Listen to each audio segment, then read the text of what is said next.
आज हम देखेंगे स्टैंडर्ड 12th के चैप्टर फर्स्ट बैंक करस्पॉन्डेंस के लेटर्स।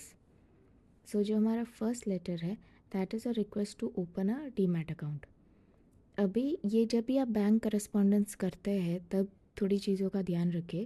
पहली चीज़ तो बैंक आपको आपके अकाउंट नंबर से जानती है। आपका जो सेविंग्स अकाउंट नंबर या करंट अकाउंट नंबर है वो आपको आपके अकाउंट नंबर से जानती है। उनको आपके सिर्फ नाम से समझ में नहीं आएगा। तो हमेशा जब भी आप लेटर शुरू करो तो आप अपना savings account number, current account number जो भी है वो दीजिए।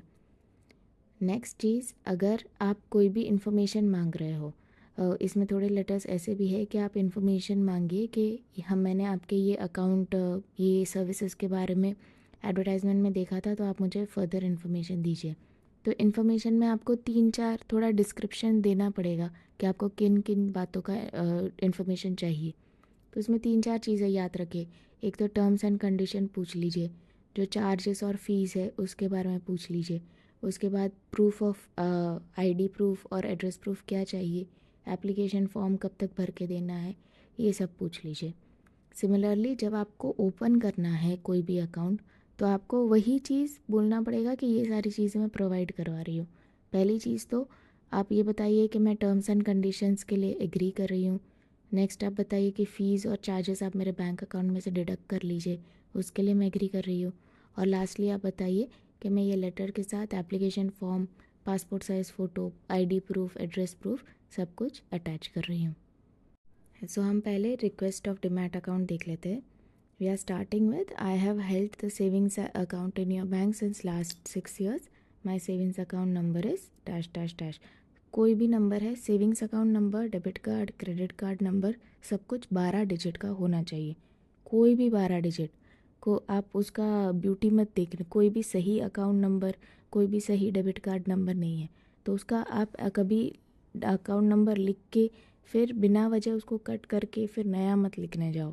बिकॉज कोई भी ऐसा सही कार्ड नंबर नहीं है जो रीड करके आपको एग्जामिनर ज़्यादा मार्क दे देगा या कुछ भी। कोई भी नंबर 12 डिजिट का होना चाहिए।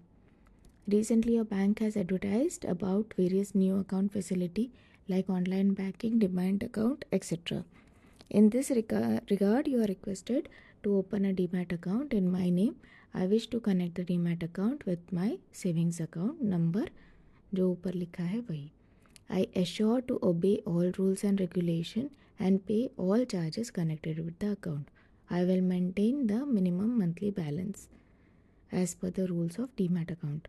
I permit the bank to deduct the annual demat account charges, demat account opening charges and any other fees.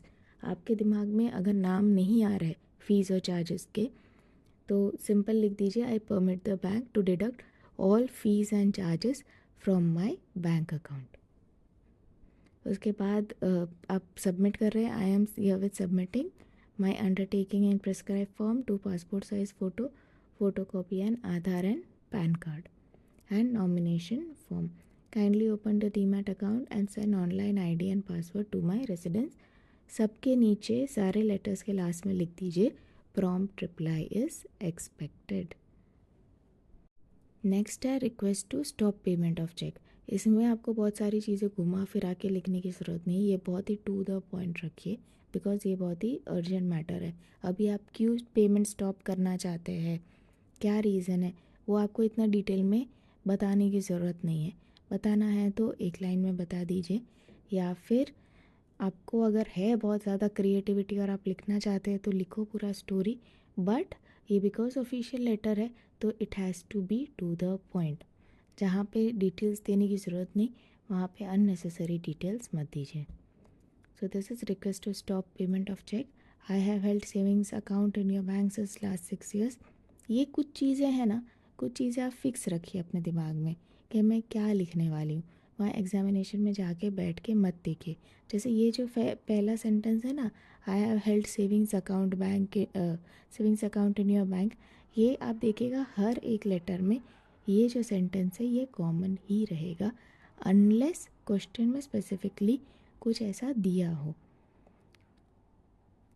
Next है I have written cheque number dash dash dash. ये जो चेक नंबर है ये usually 6 digit का होता है, वो ध्यान रखिए सिर्फ आप कि आपको कितने डिजिट के नंबर लिखने हैं। To Bhavesh Modi for amount of this. ये सिर्फ आप उसको चेक के डिटेल्स वेरीफाई करने के लिए ये सब चीज़ें मेंशन कर रहे हो कि मैंने किसके नाम पे लिखा था, क्या अमाउंट का था। However, the same has been reported as misplaced by Shri Bhavesh Modi. In this regard, you are requested to stop payment of check. This matter has been orally communicated to your branch yesterday evening. आपका जो भी ये issues है जो बहुत ही urgent nature के है, जैसे स्टॉप पेमेंट ऑफ चेक है, loss of credit card, loss of debit card, ये सारी चीज़ों में आप हमेशा मेंशन कीजिए कि that this matter has been orally communicated to your branch.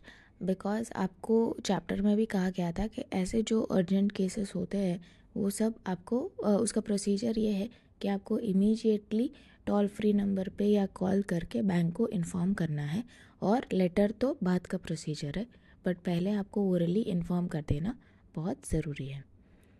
Now next है to obtain the facility of debit credit card ATM facility. इसमें मैं पूरा लेटर रीड नहीं कर रही हूँ, दिस इज़ जस्ट लाइक हमने जो पहला लेटर किया था अबाउट डीमैट अकाउंट। आपको उसमें डीमैट अकाउंट का सर्विस चाहिए था, इसमें डेबिट क्रेडिट कार्ड चाहिए। बाकी सब कुछ सेम ही रहेगा। आपको बताना है कि आपके पास सेविंग्स अकाउंट है इस बैंक में, और आपका सेविंग्स अकाउंट नंबर क्या है, और आपको debit card, ATM card, credit card ये सब चाहिए, और आपके सेविंग्स बैंक अकाउंट के साथ लिंक करवाना है। और उसके बाद जो हमने बोला था कि क्या क्या चीज़ें मेंशन करनी होती है आपको कोई भी फैसिलिटी लेनी है। पहली चीज़ कि मैं रूल्स एंड रेगुलेशन फॉलो करने को तैयार हूँ, मैं जो भी फ़ीस एंड चार्जेस है वो भी देने को तैयार हूँ। और ये लीजिए मेरा application form, passport size photo और ID proof and address proof, और अगर कोई दूसरा फॉर्म है तो वो भी सबमिट कर रहे हो। And prompt action is expected.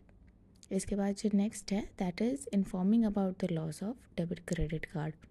ये भी जिस तरीके से हमने स्टॉप चेक के लिए मेंशन किया था कि हमने आपको ओरली इन्फॉर्म कर दिया था, तो ये loss of debit card, credit card में भी यही रहता है कि आपको ओरली इन्फॉर्म करना है। तो इसको एक बार देख लेते हैं। इसमें चीज़ें वही है, आपको अपना सेविंग्स अकाउंट नंबर मेंशन करना है, साथ में आपका डेबिट कार्ड, क्रेडिट कार्ड का नंबर भी मेंशन करना है। ध्यान रखिएगा आपके सारे कार्ड नंबर 12 डिजिट के होने चाहिए, बस उतना ध्यान रखिएगा। और आपको रीज़न बताना पड़ेगा कि कैसे लॉस हुआ।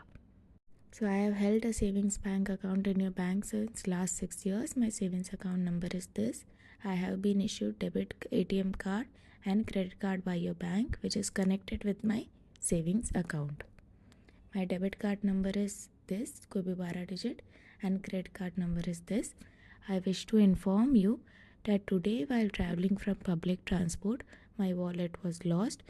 My wallet contained my debit card, ATM card and also my credit card. In this regard, kindly arrange to block the transactions from my debit ATM card and also from my credit card. Kindly look into the matter urgently so that I do not have to bear any financial loss. Further, I have informed the same to toll-free number of your bank. Prompt action is expected. आपने orally inform कर दिया है। और ऐसे जो भी letters होते हैं जहाँ पे आपका कुछ लॉस हो गया है, तो रीज़न बहुत ही सिंपल रखिए कि मैं जा रहा था पब्लिक ट्रांसपोर्ट में और मेरा वॉलेट लॉस्ट हो गया। उसको बहुत ज़्यादा कॉम्प्लिकेट के जगह का नाम बता दिया, या फिर बहुत ही कॉम्प्लिकेटेड सिचुएशन बता दी कि आपके ऊपर हमला हो गया या फिर डाकू आ गए, ऐसा सब लिखने की ज़रूरत नहीं। बहुत उसको सिंपल रखिए। मैं पब्लिक ट्रांसपोर्ट में जा रहा था, कहाँ से कहाँ जा रहे थे वो मेंशन करने की ज़रूरत नहीं है।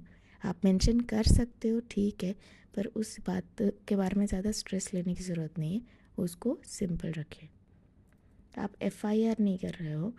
FIR में ये सारी चीज़ें बहुत मेंशन करना पड़ता है कि कौन से पब्लिक ट्रांसपोर्ट में गए थे, ST बस में गए थे, ट्रेन में गए थे, किस में गए थे, कहाँ से कहाँ जा रहे थे, कब पता चला कि वॉलेट चोरी हो गया, वो सब FIR में होता है।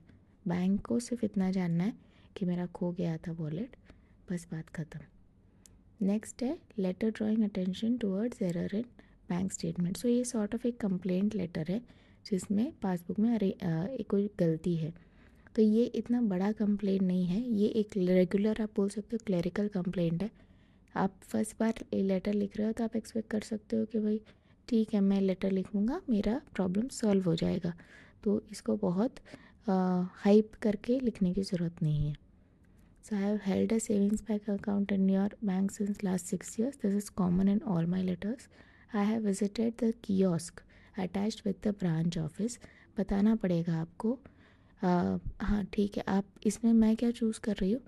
मैं चूज़ कर रही हूँ कि पासबुक में जो गलती हुई वो बैंक ब्रांच के एम्प्लॉय के पास से नहीं हुआ. एक जो एटीएम कार्ड एटीएम मशीन्स होती है वहाँ पे एक अलग कियोस्क भी होता है जो कि पासबुक प्रिंटिंग करते हैं. ऑटोमेटिक पासबुक प्रिंटिंग मशीन होती है. तो मैंने इसमें ये चूज़ किया है कि हाँ वो कियोस्क में से कियोस्क ने गलती की है, मशीन ने गलती की है. बाकी आपके ब्रांच में आई और आपके एम्प्लॉय ने गलती की है ऐसा नहीं है. कियोस्क मशीन की गलती है. So I had visited the kiosk attached with the branch office for using the automatic passbook printing machine. However, at the time of printing, the machine had showed some error and failed to print the transaction for period from 15 May to 25 May. It may kindly be noted that I deposited 20,000 in my account during the above period, but the same is not shown in my passbook. तो आप exact क्या error हुआ है ना वो अगर आप बता दें तो बेटर रहेगा कि ये पीरियड के ट्रांजैक्शन नहीं आए हैं.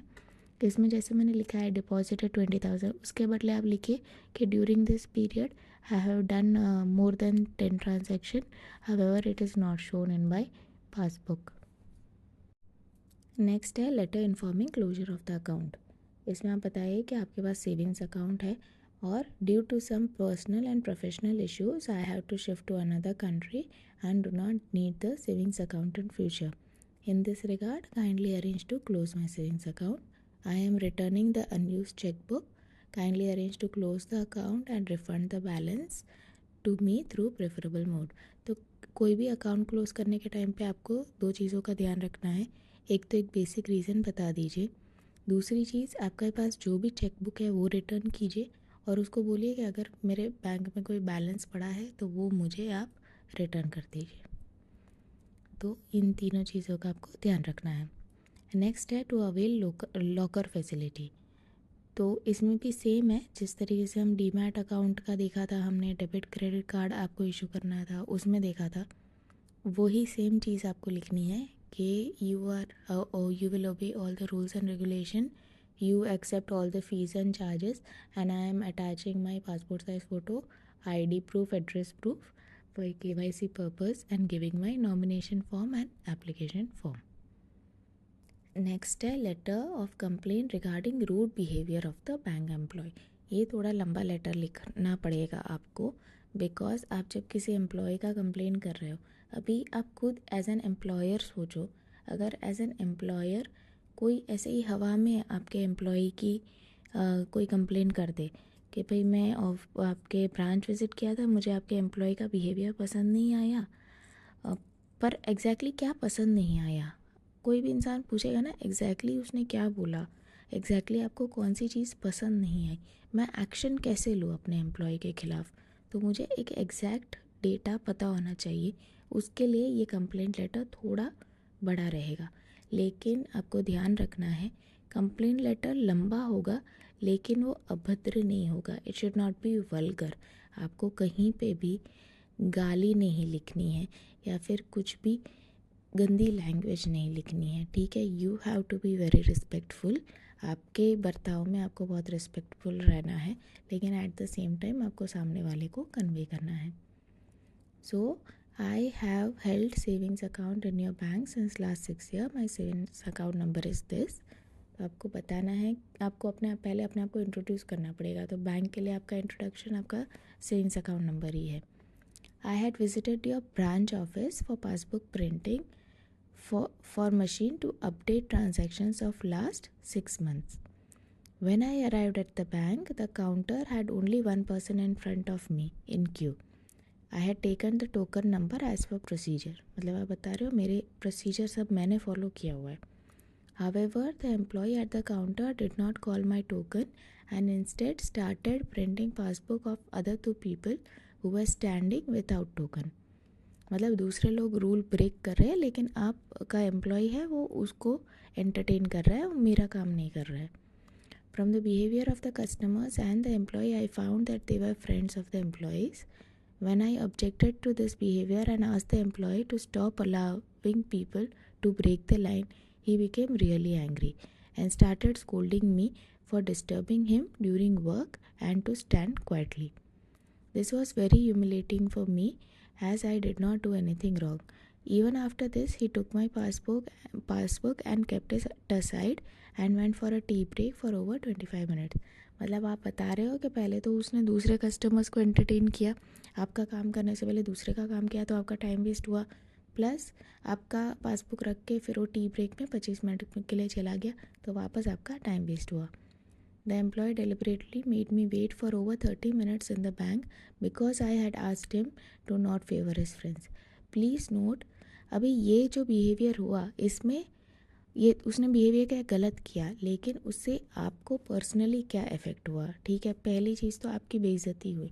वो हम लिख रहा है कि वो चिल्लाया था आपको बैंक में, तो दूसरे कस्टमर्स ने सुना होगा, दूसरे एम्प्लॉयज़ ने सुना होगा, आपकी बेइज्जती हुई. प्लस आपका पर्सनल टाइम वेस्ट हुआ. आपको कहीं ऑफिस जाना था या किसी और काम से जाना था, हॉस्पिटल जाना था, कुछ भी करना था, उसके लिए आप लेट हो गए. So please note that once he started printing the passbook, the entire printing process took only 3 minutes, as I had only 17 transactions. So I had to wait for over 45 minutes in your branch for a work of 3 minutes. तो आप उसको extend दिखा रहे हो कि भाई मेरा इतना छोटा काम था, उसके लिए आपने मुझे इतना परेशान किया है. आई हैड रिक्वेस्टेड, ये बेसिकली थोड़ा ग्रीवियंस ज़्यादा दिखाने के लिए, ये बताने के लिए कि भाई इशू बहुत छोटी नहीं है कि भाई आया थोड़ा वेट करना पड़ा. वेट तो सबको करना पड़ता है, पर इतने छोटे काम के लिए इतने ज़्यादा वेट करना मतलब बहुत ही डिसप्रपोर्शनेट चीज़ है. I had requested the employee to do the work fast before he went on tea break. I told him that I need to pick up my child from school. Because of this rude behavior, I was late in picking up my child. This is not safe as my child is only 10 years old and was alone in school when I reached there. तो आप बता रहे हो कि आपको personally आपको भी problem हुआ, आपके बच्चे को भी प्रॉब्लम हुआ और ये एक सेफ्टी इशू हो गया है. I also suffered humiliation in front of other employees and customers because of this rude behavior. You are requested to kindly look into the matter and take corrective action urgently. Now next है letter to get overdraft. तो इसमें भी आपको same चीज़ें लिखनी है. जैसे आपको फैसिलिटीज़ चाहिए थी तो आप टर्म्स एंड कंडीशन मानेंगे, फ़ीस एंड चार्जेस मानेंगे और आप प्लस अपना एप्लीकेशन फॉर्म, फ़ोटोज़ और आईडी एड्रेस प्रूफ सबमिट कर रहे हैं. ये सारी चीज़ें मेंशन करनी है. प्लस आप जब भी ओवरड्राफ्ट या लोन ले रहे हो, किसी भी टाइप का एजुकेशन लोन, पर्सनल लोन, इसका लेटर लिख रहे हो, तो आपको अपना लिमिट बताना है कि आपको कितने का चाहिए लोन या ओवरड्राफ्ट. तो आपको एक अमाउंट भी मेंशन करना है और साथ में आप जब भी लोन लेते हो तो आपको सामने कुछ ना कुछ गिरवी रखना पड़ता है. तो आपको ये भी बताना है कि आप सामने क्या गिरवी रखना चाहते हो. So I have a savings bank account. इसके जो सेकंड पैरा है इसमें देख लीजिए. In this regard you are requested to open an overdraft account for 1,50,000 in my name. तो इसमें हमने अमाउंट बता दिया. अभी थर्ड जो पैराग्राफ है, I assure to obey all rules and regulation and pay all charges, वो तो जो रेगुलर है. I undertake to mortgage pledge gold jewellery worth 2 lakh as security for the overdraft facility. तो 1,50,000 का जो ओवरड्राफ्ट होगा उसके सामने मैं 2 लाख की मेरी ज्वेलरी गिरवी रखने के लिए तैयार हूँ, यह बता रहे हैं. नेक्स्ट है letter to obtain education loan. इसमें भी आपको बिकॉज एजुकेशन लोन लेना है तो आपको बताना पड़ेगा कि आपको थोड़ा डिटेल देना पड़ेगा कि आपको एडमिशन कहाँ पे मिला है. आप क्योंकि एजुकेशन लोन सबको नहीं मिलता है. आपको अगर थोड़ा प्रेस्टीजियस कॉलेज में मिला है तो बैंक को भी एक गारंटी होनी चाहिए ना कि ठीक है एजुकेशन के बाद तुमको बहुत अच्छी जॉब मिलेगी. बहुत अच्छी जॉब मिलेगी तो ही तुम रीपे कर पाओगे. कम सैलरी वाली जॉब मिलेगी तो टाइम से रीपे नहीं कर पाओगे. इसलिए तुम्हें बताना है कि तुम्हें बहुत ही अच्छे कॉलेज में मिला है. सो आप इसका सेकंड पैराग्राफ देखिए. In this regard I would kindly inform you that my son has appeared for CAT exam and scored good marks and have received admission in prestigious IMA college for post graduation. I wish to apply for education loan of 21 lakh for this post graduation degree. इसके बाद इसका जो last line है उसमें भी इससे related दिया हुआ है. जो फोर्थ पैराग्राफ है उसका लास्ट लाइन देखिए. अदर प्रूफ, मतलब मैं ID प्रूफ, एड्रेस प्रूफ तो दे रही हूँ, उसके अलावा एडमिशन लेटर और प्रॉस्पेक्टस और ये सब चीज़ें भी दे रही हूँ एज प्रूफ कि हाँ मेरे बच्चे को एडमिशन मिल गया है। Other proof relating to admission letter and copy of prospectus are also attached. Kindly inform me date and time to visit the branch for signing of agreement. अभी ये चीज़ें आप एक चीज़ कर सकते हो कि जब भी आपको ऐसा कोई क्वेश्चन पूछा जाए तो आप पहले पेंसिल में रफली नोट कर लीजिए कि आप क्या क्या चीज़ें मेंशन कर सकते हो ये लेटर में। पेन में लिखने से पहले आप एक बार पेंसिल से लिख लीजिए कि आपको क्या क्या चीज़ें मेंशन करनी है। आपको अमाउंट मेंशन करना है, कितने का अमाउंट मेंशन करोगे, आप सिक्योरिटी जो रखने वाले हो क्या सिक्योरिटी रखने वाले हो वो पेंसिल से मेंशन कीजिए। आपको अगर कोई एडिशनल डेटा देना है तो वो भी पेंसिल से साइड में मेंशन कर लीजिए। उसके बाद फिर पेन से लिखना लेटर शुरू कीजिए। नेक्स्ट है you have to draft a letter and ask about the Jan Dhan योजना। तो ये सिर्फ रिक्वेस्ट फॉर इन्फॉर्मेशन ही है। तो आपको बस वो सब चीज़ें आपको बताना है कि आपके पास सेविंग्स अकाउंट है और आपने एडवर्टाइजमेंट देखा था जन धन योजना का, तो आप बस इंक्वायर करना चाहते हैं कि उसके फीचर्स, टर्म्स एंड कंडीशन, उसके fee eligibility criteria, fees and charges और बेनिफिट्स क्या है। नेक्स्ट है आपका informing about the loss of credit card. ये हम ऑलरेडी देख चुके हैं तो हम दूसरी बार मैं इसको रिपीट नहीं करने वाली हूँ, बट आप बस इसको पॉज करके आप चाहो तो एक बार रीड कर सकते हो। उसके बाद थर्ड है draft a letter to Dena bank Bharuch to close the current account. तो क्लोजिंग ऑफ अकाउंट भी हम ऑलरेडी एक बार देख चुके हैं तो इसको भी मैं रिपीट नहीं करूँगी। बस इस चीज़ का ध्यान रखिए कि जो मैंने येलो में किया है ना, ये सिर्फ वही चीज़ है जो मैंने चेंज किया है, इसके अलावा मैंने कुछ चेंज नहीं किया है। क्वेश्चन में लिखा था देना बैंक, जो मैंने पहले आपको क्लोजर ऑफ अकाउंट वाला क्वेश्चन दिखाया था ना, उसमें मैंने विजया बैंक लिखा था। इसमें बिकॉज लेटर में स्पेसिफिकली देना बैंक भरूच लिखा है इसलिए मैंने नाम और एड्रेस चेंज कर दिया। प्रीवियस जो लेटर था उसमें सेविंग्स अकाउंट बंद करवा रहे थे, इसमें बिकॉज स्पेसिफिकली करंट अकाउंट दिया है तो मैंने सब जगह सेविंग्स को हटा के करंट कर दिया है। तो आपको सिर्फ देखना है कि क्वेश्चन में क्या चीज़ लिखी है। क्वेश्चन में नाम लिखा है, जो एप्लीकेंट है उसका नाम लिखा है, बैंक का नाम लिखा है, बैंक का सिटी लिखा है या फिर क्या टाइप लिखा है, वो सब आपको देखना है। नेक्स्ट है draft a letter to get information to open demat account. तो इसमें ध्यान रखिएगा ये रिक्वेस्ट फॉर इन्फॉर्मेशन है, ये ओपन करने के लिए नहीं है। जो फर्स्ट लेटर था वो हमारा ओपन करने के लिए था डीमैट अकाउंट, ये सिर्फ रिक्वेस्ट फॉर इन्फॉर्मेशन है। इसमें मैंने सिर्फ जो एप्लीकेंट है उसका नाम बदला है, उसका एड्रेस बदला है, उसको मैंने इसमें हाईलाइट कर दिया है। इसके अलावा आपको बेसिक चीज़ें ही पूछनी है कि फैसिलिटी फ़ीचर्स क्या है, रूल्स एंड रेगुलेशन क्या है, चार्जेस एंड फीस क्या है और कौन से प्रूफ की और एप्लीकेशन फॉर्म की ज़रूरत है। इसके बाद है you hold account in Punjab National Bank Surat, draft a letter of complaint regarding indecent behaviour of the employee. तो हम ऑलरेडी जो लेटर देख चुके हैं वही मैंने यहाँ पे रिपीट किया हुआ है। बस मैंने चेंजेस किए हैं बैंक के नाम में, सिटी में, और उसका जो सब्जेक्ट था ऊपर हमने देखा था रूड बिहेवियर ऑफ एम्प्लॉय, अभी हम देख रहे हैं उसी को चेंज कर दिया इनडिसेंट बिहेवियर ऑफ एम्प्लॉय। तो इसके साथ ये चैप्टर हम कंप्लीट करते हैं। आपको जो भी देखने हैं मैं बहुत ही स्पीड में गई हूँ बट आप उसको पॉज करके एक बार नोट डाउन कर सकते हैं। Thank you.